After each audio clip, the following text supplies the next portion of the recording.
gün önce emekli oldum ve Çanakkale'deyim. 26 yıllık çalışma hayatından sonra verilmiş bir karar. Elbette insanın içinde şüpheler olacaktır. Geçen gün şey diye uyandım. Ya ben ne yaptım? Sağım deniz, solum orman. Çok da güzel bir yerdeyim. Vallahi güzel, keyifli bir gün. Emeklilik için güzel bir gün.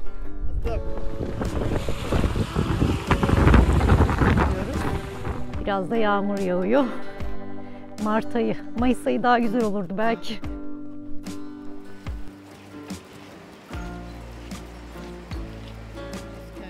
Vallahi ince çok güzel. Önceden iyi değildi. Niye? Önceden niye iyi değildi de şimdi iyi? Önceden beylerimiz vardı. İşe gidiyorduk. Sopa vardı. Şimdi beyler yok mu? Beyler gitti gari. Yolladık. Beyleri yollayınca iyi mi oldu? Vallahi iyi oldu. Paraları alıyoruz, oturuyoruz. Aileyi alıyoruz, oturuyoruz.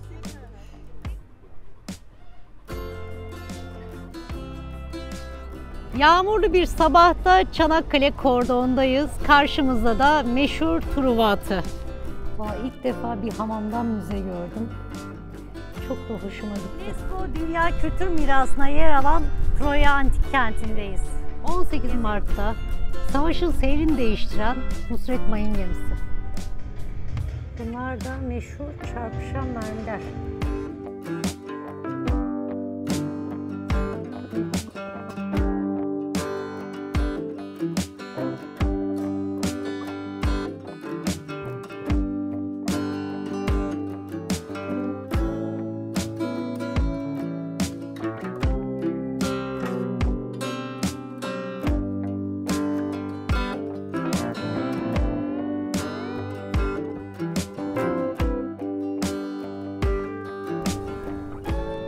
Merhaba, ben Fatma. 2 gün önce emekli oldum ve Çanakkale'deyim. Bunu neden sizlerle paylaşıyorum? Çünkü sanki hayatımın yeni bir dönemini yaşıyorum. Sanki hayatım 3'e ayrılmış gibi. İlk bölümü Ereğli'de yaşadığım yıllar. İkinci bölümü üniversiteye Ankara'ya geldiğim yıllar. Ve bu ikinci dönem sanırım emekliliğe karar vermemle sona erdi. Yani üniversite ve çalışma hayatı hayatımın ikinci dönemini oluşturdu. Şimdi 46 yaşındayım ve emekli oldum 2 gün önce. Şu anda Çanakkale'deyim. Çanakkale'ye gezmeye geldim aslında. Bir yandan da acaba burada bir hayat kurabilir miyim? Ya da Ankara'nın dışında başka bir şehirde yaşayabilir miyim diye bakmak için geldim. Şimdi çok garip bir duygu ya. Çok kolay olmadı aslında karar vermek. Böyle bir düşündüğümde çok kendimi mutlu hissettim. Bir düşündüğümde çok korktum. Ama sonuçta hep hayalini kurduğum şeyler vardı bu hayatta. Onlar nelerdi? Gezmeyi çok istiyordum. Dünyayı gezmeyi, dünya turuna çıkmayı, farklı kültürleri tanımayı, dünya turundan önce Türkiye'yi gezmeyi, farklı yerleri görmeyi. Bunları çok arzuladım. Yani ilk gençliğimden itibaren hep içimde bir tutku olarak vardı. Gazetecilik yaptığım yıllarda bunu çoğu zaman gerçekleştirdim diyebilirim. Çünkü meslek nedeniyle yurt içinde ve yurt dışında pek çok yere gittim aslında. Ama iş için gezerken ya da iş için gezmekle kendi başına gezmek arasında dağlar kadar fark var. Yani iş için gittiğinde koştura koştura böyle bir görüyorsun. İşin dışında kalan zamanda bir şeyler yapıyorsun ama benim istediğim o değil. Benim istediğim o şehri yaşamak, o kenti, o ülkeyi yaşamak. Kültürüyle, sokaklarıyla, insanlarıyla, tamamıyla o yeri tanımayı çok istiyorum. Bakalım, bir yola çıktım. Yol beni nereye götürecek bilmiyorum. Şimdi kafamda pek çok şey var. Hangisini yapabileceğim ya da yol bana başka kapıları açacak mı? Onları görmek istiyorum. Şimdi buradayım. Birkaç gün Çanakkale'deyim. Bu video bir şehirde hani şurası gezilir, burası gezilir, burası yenir. Pardon, burada bu yenir videosu olmayacak. Belki çok kısa bir video olacak. Çünkü gezerken, dolaşırken bazen çok da çekemedim. Yani Öyle başlı başına bir film tamamını göstermeyeceğim size. Belki bir film bir parça kuyruğunu göreceksiniz. Belki film bir parça ayağını göreceksiniz ama bir şeyler, yani buradaki birkaç günümden bir şeyler anlatacağım size. Şimdi Kepez'deyiz. Deniz kenarına kahvaltı yapmaya geldik. Ya dediğim gibi çok garip hissediyorum. Korkuyor muyum? Belki biraz da korkuyorum. Biraz tedirgin miyim? Belki biraz tedirginim. Yani bu duyguları da normal karşılıyorum. Çünkü kolay bir şey değil. Yani 26 yıllık çalışma hayatından sonra verilmiş bir karar. Elbette insanın içinde şüpheler olacaktır.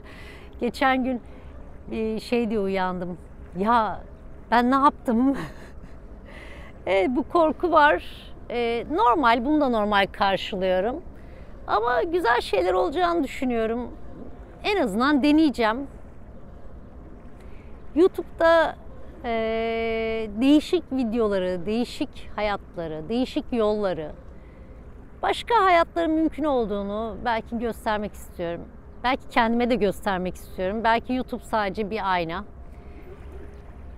Bu yolda bana en büyük desteği oğlum verdi. Deniz, anne dedi, emekli ol ya, boş ver dedi. Hayallerin peşinden git dedi.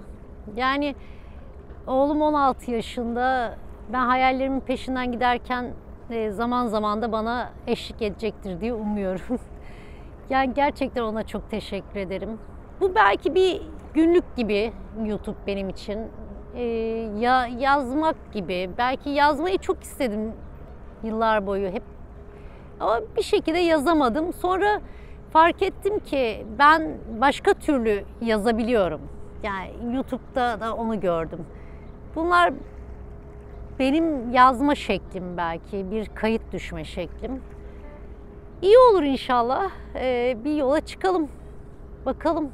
Hayatımın 3. kısmı, hoş geldin. Görüşürüz.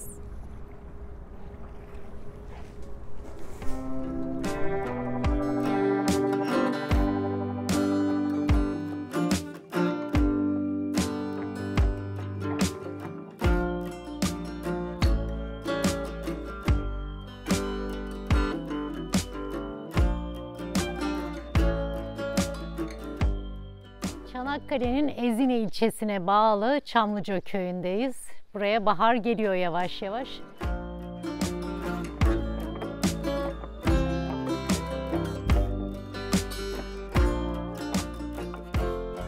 İşte durumun nereye geliyor? Arabama vardım da şalvar kestireceğim. Evvelden selamlar verilirdi, doğumlar çalınırdı Ramazan'da. Merhaba. Merhaba canım. Ne yapıyorsunuz? Nasıl geçiyor gününüz köyde? Vallahi inci çok güzel. Önceden iyi değildi. Önceden ne iyi değildi de şimdi iyi? Önceden beylerimiz vardı. İşe gidiyorduk. Sopa vardı. Şimdi beyler yok mu? Beyler gitti gari. Yolladık. Beyleri yollayınca iyi mi oldu? Vallahi iyi oldu. Paraları alıyoruz, oturuyoruz. Aileyi alıyoruz, oturuyoruz. Teyzem öyle mi gerçekten? Benimkinin de bacağı kesildi. Ben 81 yaşındayım. Ona bakıyor. Şeker hastası. Ben tansiyon hastası, şeker hastasıyım. Kaç türlü hastalık var, bronşit var. Ona da bakıyorum. Ben o zaman sen onun gibi rahat değilsin. Ben rahat değilim. Ben bacağı da kesildi Ben dedem. anca rahata kavuştum. Bacağından işte. Ya teyze vallahi ne diyorsun? Evet. Bak gençlere kötü örnek olacaksın. Bak, kötü olmam. Bak Dadalam Kale'de. Hiç bana zararları yok. Ben de burada oturuyorum. Ne yapsın Vallahi genç kızlar? kızlar ne yapacak şimdi? Bak Kendi şimdi. ekmeğini kendileri eline alacak. Okuyacaklar, ekmeklerini eline alacaklar. Beylere muhtaç olmayacaklar. Yaşam güzel mi bu köyde? Bu köy güzel Çok bir köy. güzeldi yaşam ama burada bitti. Gençler gidiyor, gençler gidiyor. Geri gelenler yok mu? Evet, geri gelen yok. Yok. İnci güle güle. İnşallah sen de gelirsin buraya. İnşallah, bakalım, nasip, dua edin.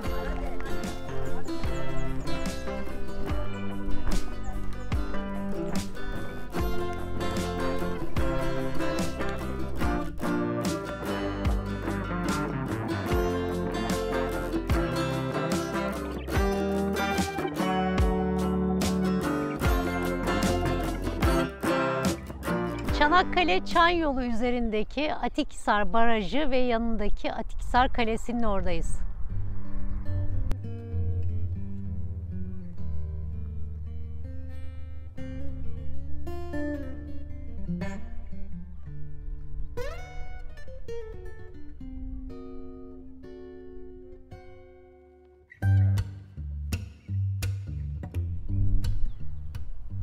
İleride görünen de Çanakkale.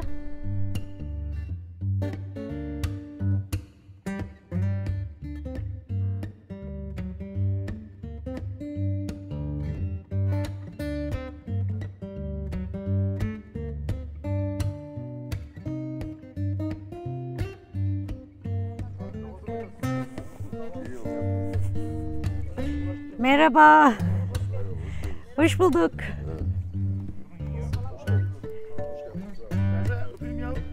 Merhaba. Merhaba, ellerimiz biraz kirli ama. Olsun, önemli değil. Merhaba. Hoş geldiniz. Hoş bulduk. Merhaba. Kolay gelsin. Hoş geldin. Hoş bulduk. Şöyle dolaşıyoruz ya. Buradan Çivitli'ye çıkacağım. Çivitli'den Salavat'tan Elmaca'ya geleceğim. 35 dakika. Oturduk. Yemeyeceğim ben. Unutma. Ah, Sen yersin. yok yok, tamam. Yeni kalktım sonra. Temelimiz gün oldu. Eski olmaz da. Seni bilmem mi? Benim anneanne. 110 falan vardır yaş. Anneannen mi? Teyzeciğim nasılsın? Kulağa duymayı kızım. Purtuşun fotoğrafını ne yapacağız diye. Purtuşun. Yaşım vermez oldum güllerim kimseye. Temeli kaldım. Ama ben dedelerle 20 seneyi saydım. 20 sene sonra unuttum. 2 sene kalmış. Doğru bir yaşma.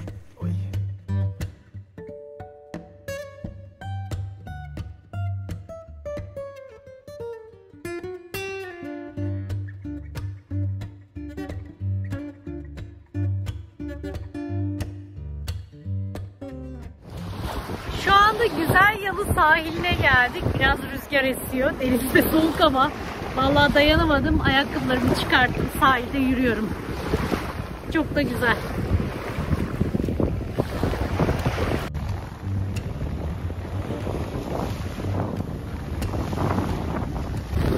Mikrofonu arabada unuttum. Çok rüzgar var. Rüzgar sesi size daha çok geliyordur ama sağım deniz, solum orman. Çok da güzel bir yerdeyim. Yaşanır mı burada? Yaşanır gibi.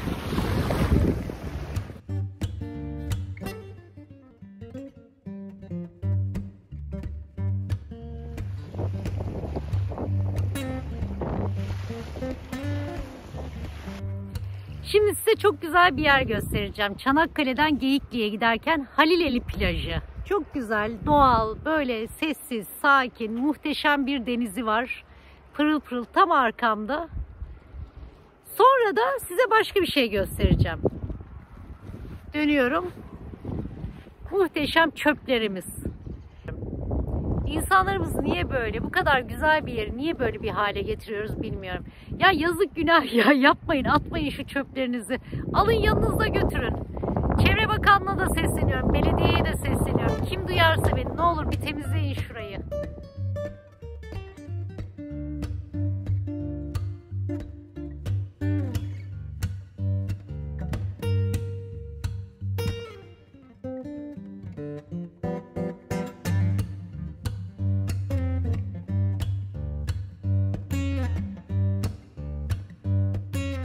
UNESCO Dünya Kültür Mirası'na yer alan Troya Antik Kenti'ndeyiz. Atı da tadilata almışlar.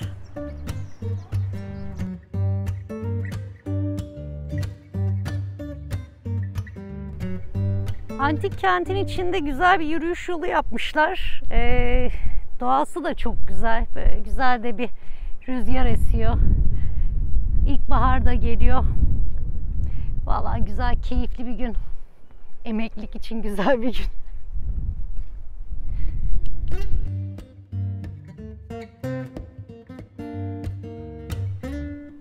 Troya Antik Kenti'nin meclis binasındayız.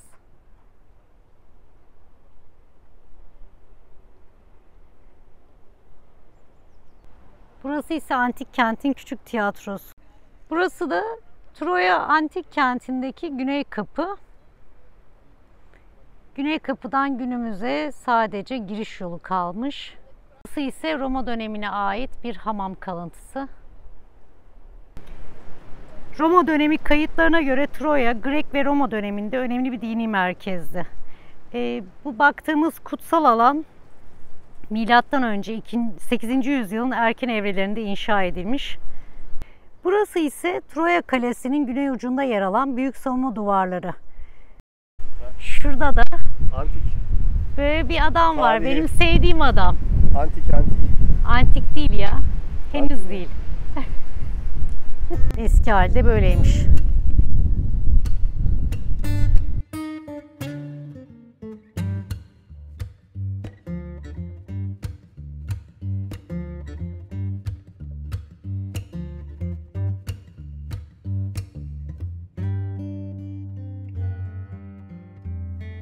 Troya Müzesi'ne geldim. Troya Müzesi'nde Troya Antik Kenti'nin yanı sıra bölgeden çıkartılan antik buluntular da sergileniyor.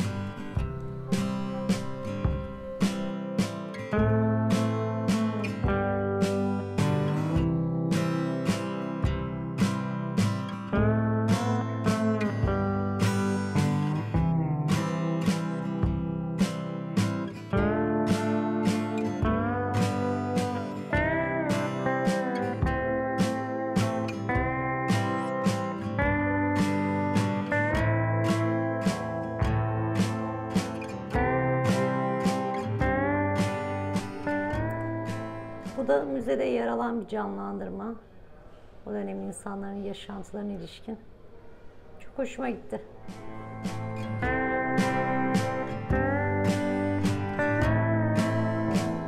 Çok güzel ya.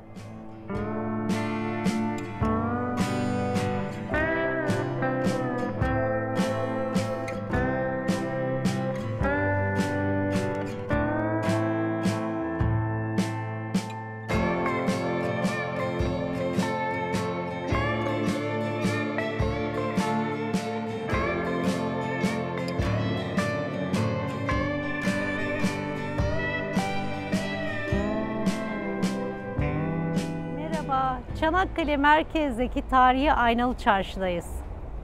Çarşı, 1890 yılında Musevi cemaatinin ileri gelenlerinden Eliyahu Haliot tarafından yaptırılmış. 1915'te bombardıman altında ağır tahribata uğrayan çarşı, 1918-1921 yıllarında İngiliz işgalinde İngiliz askerleri tarafından atları için ahır olarak kullanılmış. Çarşıda atlar için koşum ve süs eşyası yapan dükkanlarda aynı adı verilen at gözlüklerinin satılmasından dolayı bu adla anılıyor.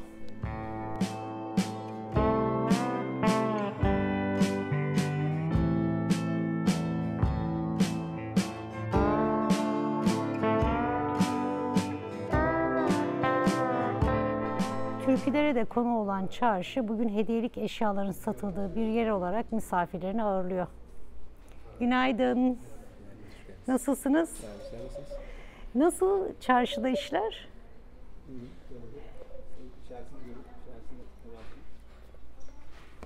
Hoş geldiniz, merhaba. Hoş bulduk. Ne kadar renkli çarşı.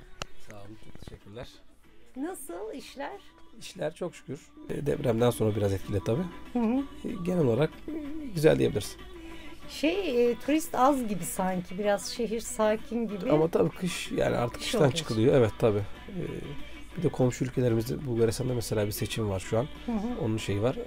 Genelde burada Romanya'da Bulgaristanlı turistlerin geldiği bir yer yani Çanakkale.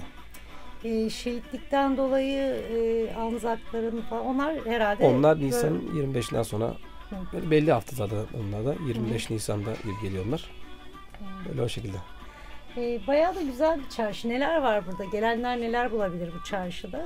Yani genelde her şey bulabiliyorlar hediyelik olarak.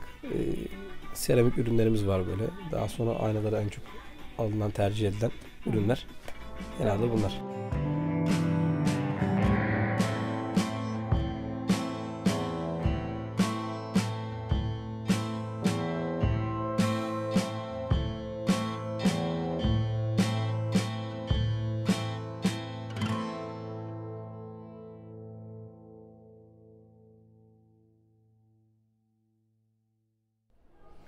...1904 yılında Er Hamamı olarak inşa edilen Çanakkale Seramik Müzesi'ndeyiz.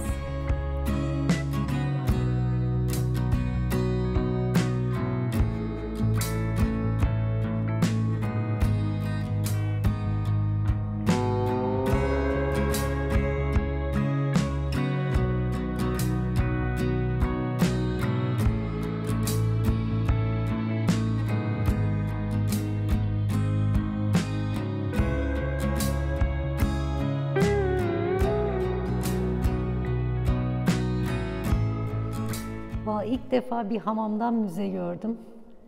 Çok da hoşuma gitti.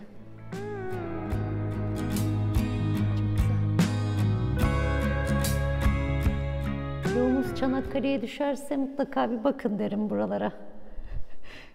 Kurnaların yanında da şöyle çok güzel seramik eserleri sergiliyorlar.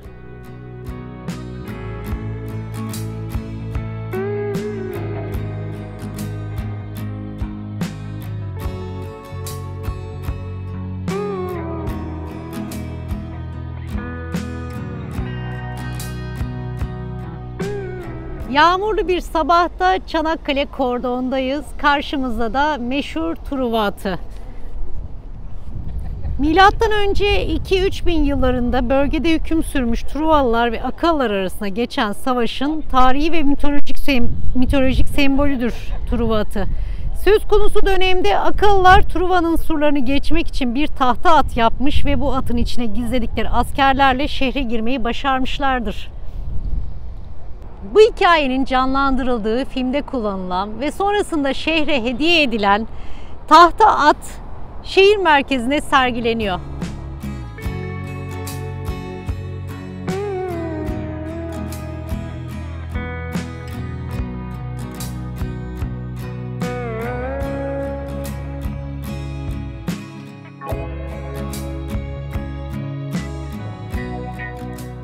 Saat Kulesi Sultan II. Abdülhamit'in tahta çıkışının 20. yıl dönümünde yani 1876'da açılmak üzere pek çok kentte inşa edilmiş saat kulelerinden biridir.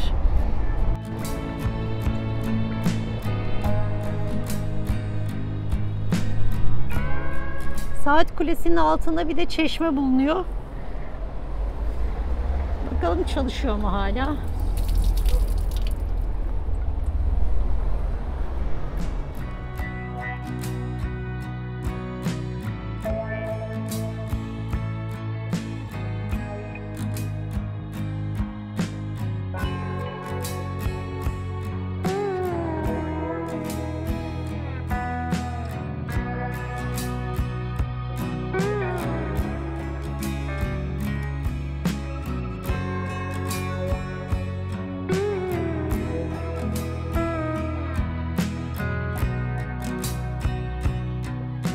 Çanakkale'deki meşhur Yalıhan'dayız. Burası 1880'lerin sonunda inşa edilmiş ve uzun yıllar han olarak kullanılmış bir mekan.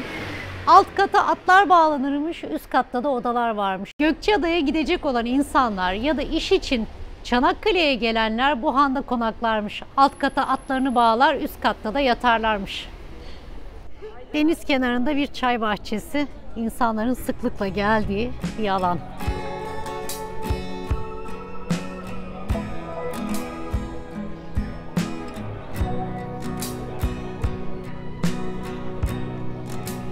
Şuradan da bir denize bakalım.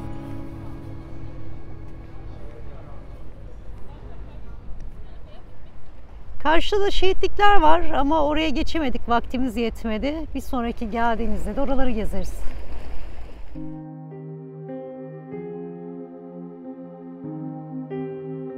Şu anda Çanakkale Deniz Müzesi'ne geldik. Deniz Müzesi'nde Çanakkale Savaşları'nda kullanılan silahlara ait parçalar bulunuyor.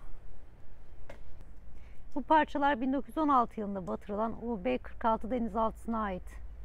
Bunlar ise çeşitli mayınlar. En başta gördüğümüz demirli mayın diye geçiyor. Türk tipi olarak adlandırılıyor. Müzenin içindeki Çimenlik Kale'deyiz. Şimdi içeri gireceğiz. Burası da müzenin bir parçası. Çimenlik Kale 1462-1463 yıllarında Boğaz'ın en dar yerine yaptırılan iki kaleden biri. Fatih Sultan Mehmet tarafından. Bu da kalenin anahtarı. Bunlar da meşhur çarpışan mermiler.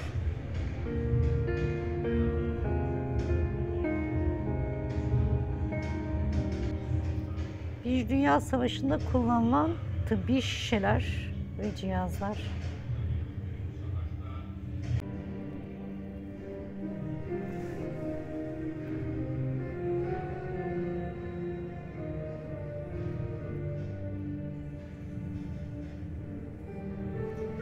Görme engelliler için yapılmış bir stand. Atam. Teşekkürler. Bunlar da uçaklardan atılan bombalardan ve savaşta kullanılan silahlar. Çok değişik duygular hissediyorum. Çanakkale. Tekrar gelmek istiyorum buraya, böyle daha detaylı olarak, şehri değil de Çanakkale Savaşları ile ilgili olan kısmı böyle sindire sindire gezmek, anlamak için.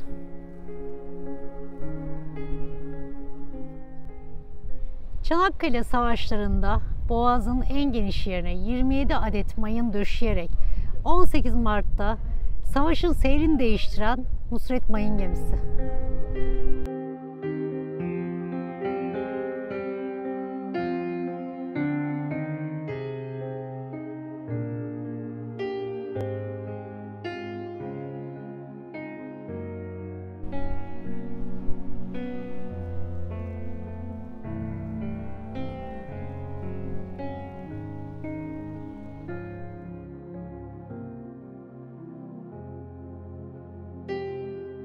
Çanakkale'nin meşhur tatlıcısı Kadir Usta.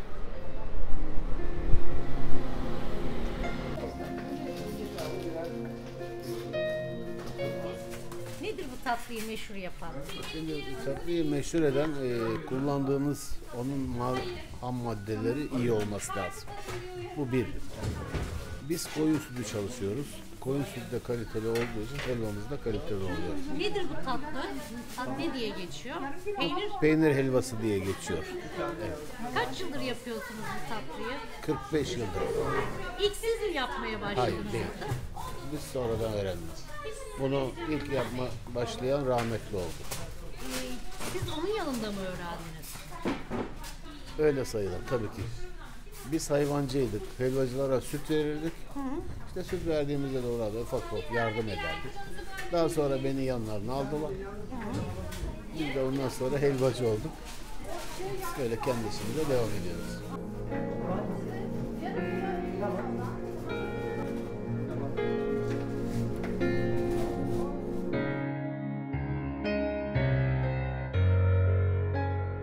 Kemerdere beldesindeyiz. Burada Troya Antik Kenti'ne su taşıyan kemerlerin olduğu bölgeye gidiyoruz. Biraz da yağmur yağıyor. Mart ayı, Mayıs ayı daha güzel olurdu belki.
Karşıda gördüğümüz yer Kemerdere Barajı. Şu bölge eskiden suyla doluymuş. Yani bu biraz da kuraklığın da işareti aslında.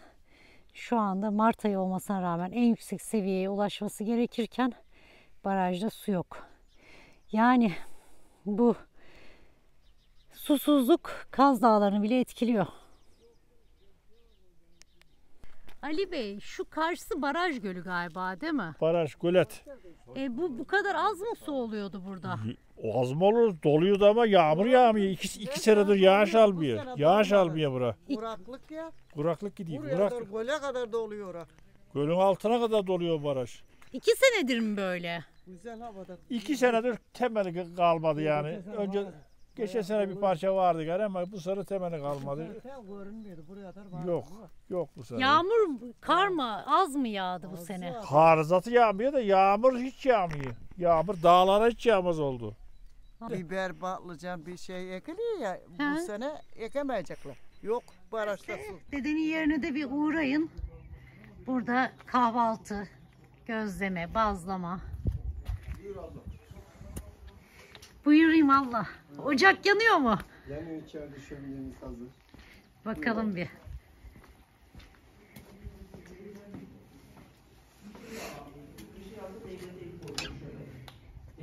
Şu anda hafta içi olduğu için bayağı sakin ama arkadaşlarımız burada. Güllü Hanım merhaba. Dedenin yerini siz işletiyorsunuz galiba. Evet biz işletiyoruz. Hadi hoş geldiniz. Hoş bulduk. Buraya gelenler ne bulur? Köy kahvaltısı, gözleme, her şey var burada. Hepsi sizin elinizden galiba. Evet. Çok güzel. Şömineyi de yakmışsınız. Vallahi harika bir mekan olmuş. Elinize sağlık. Ne özelliği var meydan kiliminin? Üzerinde bunun şey veriyorlar. Dua edip ve meydana geçiyorlar. Törenlerde kullanılıyor. Evet, bizim meydanlarımız var, cemlerimiz, onlar da kullanılıyor. El dokuması. Kim dokumuş biliyor musun? Kimin dokuduğunu bilmiyorum. Babaannemizin çeyizinden. Çok tarihi bir kilim yani. Çok güzelmiş gerçekten. Şurada bir de sandık var. Onu da göster. Sandık da babaannemizin çeyizinden bu sandık bak. Babaannenin çeyizinden. Bu kaynana bu çeyizinden, bu babaannemin çeyizinden. Bu kaynana bakın. Bu kaynananın. Babaanneye daha eski. Bu da babaannenin. Çok güzelmiş. Tavus kuşu var üstünde. Masa örtüsü niyetine kullanılıyormuş bu daha yıllar öncesi. Masa örtüsü. Evet, bunun içine ekmeği sarayım, götürüyorum. Sofrasından birlikte açayım böyle. Dağarcık sofra bezi diyorlar buna da. Koyun derisi değil mi? Deriden yapılıyor. Güzel. Boncuğunu da koymuşlar. Yani. Çanakkale seyir terasındayız. Buradan böyle bütün Çanakkale ayağımızın altında. Şöyle göstereyim.